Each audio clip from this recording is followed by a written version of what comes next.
I had the illest dream ever. I had a dream,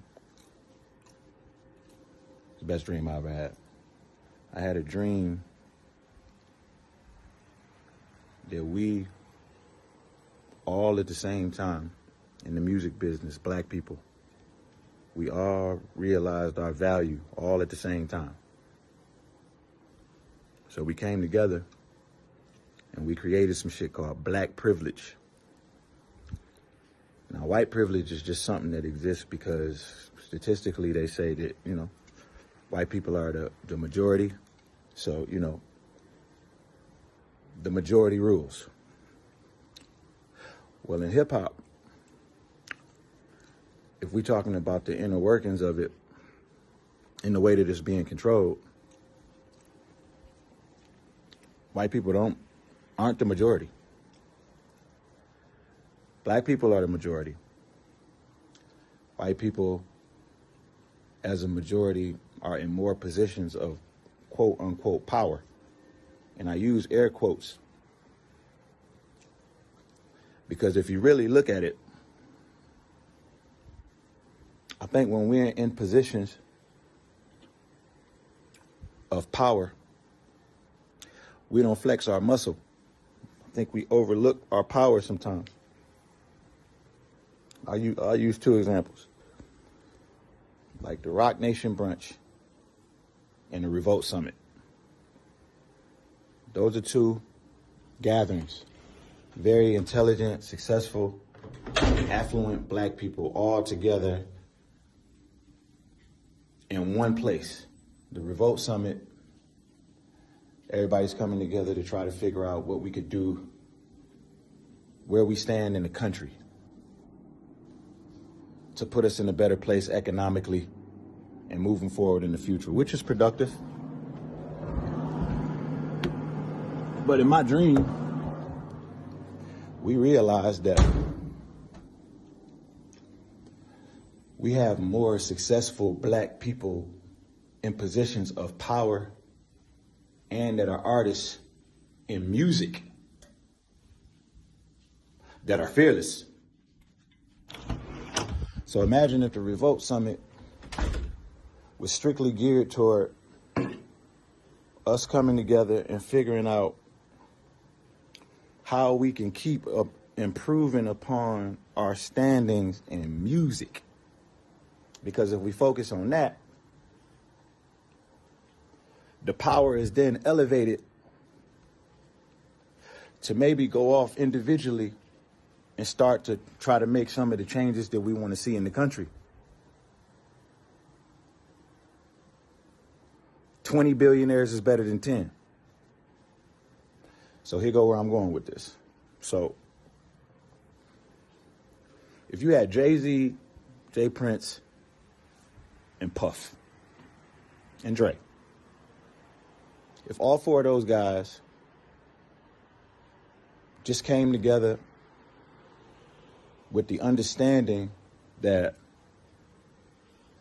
we're not gonna penetrate the systemic racism that's in hip hop. We're not gonna do anything to change.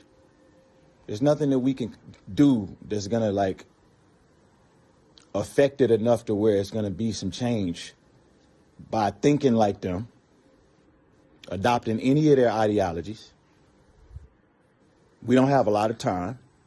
We got to stop acting like time is of the essence, because it's not. We got to start thinking about our babies coming into the game in the way that they're thinking coming into the game. We got to catch them before they come in, because fame is being marketed to them. So everything that we see in the business that we don't like, that's to our detriment. We have to put something in place that's the juxtaposition of those things. So we got to build our own ecosystem, black privilege. Something where the aunties, the grandmas, the mothers, they're proud to turn their sons or daughters over to us in the music business when they coming in. because they know that they're not going to be signed to some contract that's going to be to their detriment. There's got to be a level of trust there. And I know a lot of y'all dudes are hustlers. Y'all got these kids signed and y'all own like all of their stuff and all of that. And I understand you feel like you being a hustler, but you're not. You're just thinking short-sighted. If you adopt the same ideologies as the very motherfuckers that's oppressing us, then you being hustled.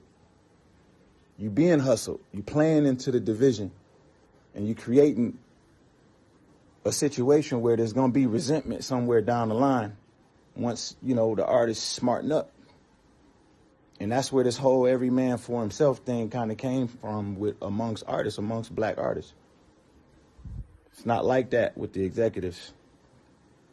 And it's not like that with the white artists. And this is no offense. I'm not trying to pit any race against each other or anything like that. I'm saying we need to start making decisions thinking about the greater good of the culture. I mean, the future depends on it. Ice-T and Ice Cube and Luke and Tupac, they planted trees for us. They broke down barriers and they opened up doors for us to walk through. Now, the reason why people don't have to censor us and shit like that, because somewhere down the line, they convinced us to be PC. They talked us out of having a voice. They subjugated the fuck out of the whole culture. And I think we forget how much control we have because it's being marketed to us how much we don't own it. You know, like, we can come together and control it as much as we want. If we came together right now and said, which I think this is something we should do,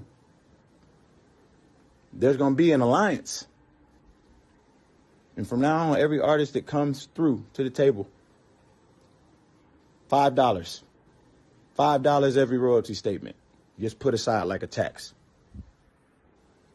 Maybe it goes into like a fucking escrow or something like that to be delegated to certain forefathers of this shit. The guys who they're not doing so good now because maybe their business acumen wasn't up to par back in the day and the game chewed them up and spit them out. But that in no way takes away from the effort that they put in to pave the way for us to do great fucking things. I don't think that should be forgotten. I think shit like that should be in our control. Not only does it put them in a better financial place, it shows gratitude.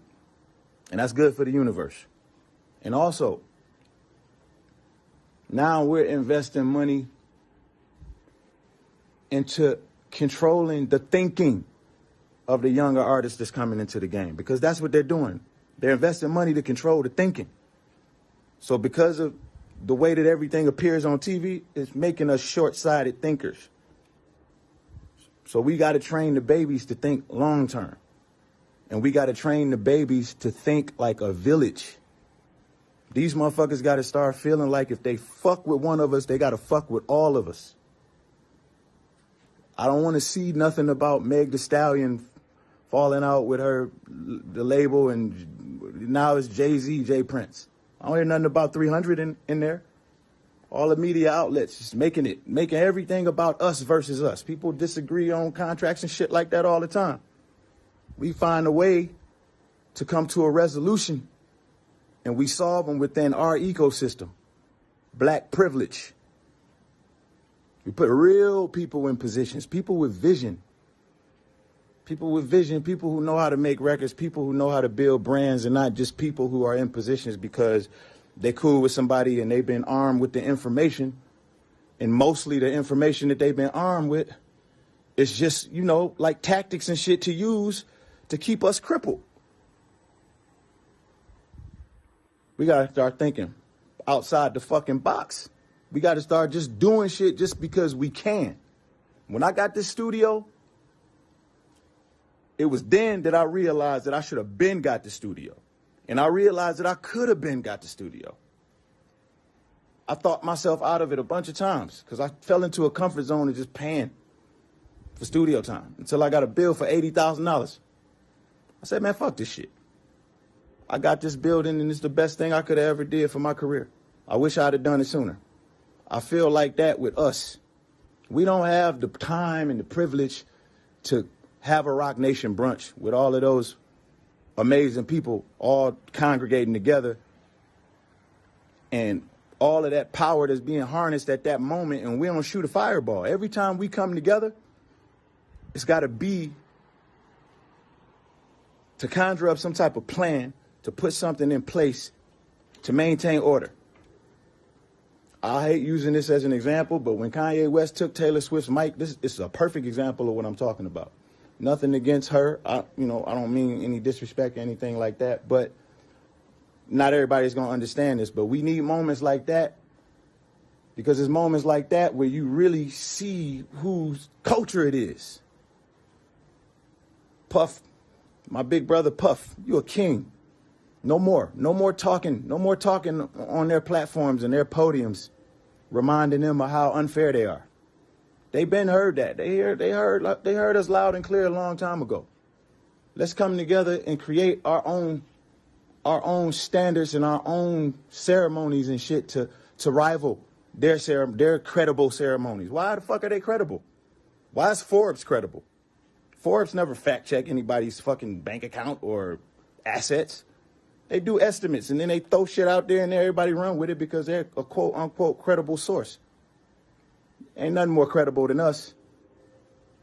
Nothing more credible than us.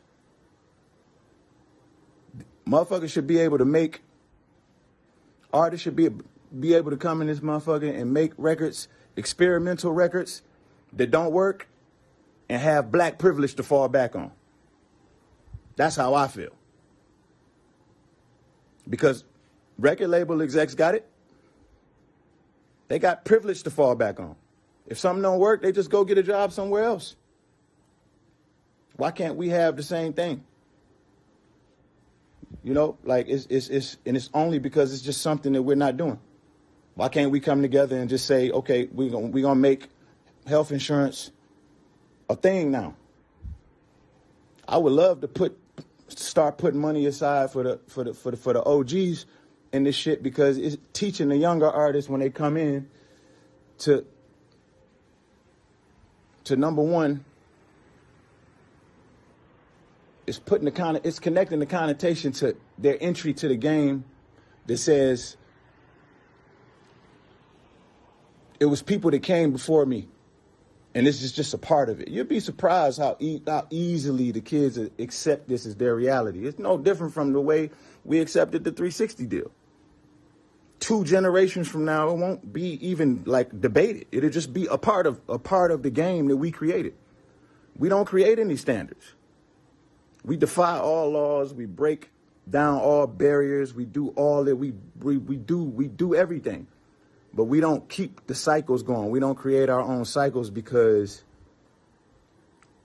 we're being self-preserving. We're thinking about ourselves. And I think I think now in 2020 to be self-preserving is to the detriment of the culture.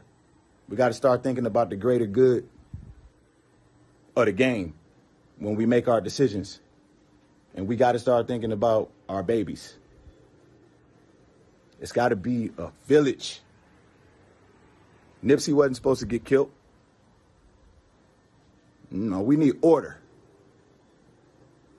We need order. People need to be afraid. People need to be afraid of all of these brilliant minds. Like, that's what we did. We shocked the world. We took over the world. They didn't want us to have this voice. They were in a state of panic when our black asses jumped out there. They tried to silence us, and then when they seen that they couldn't silence us, they jumped out ahead of us and subjugated the fuck out of us. That's like that's it.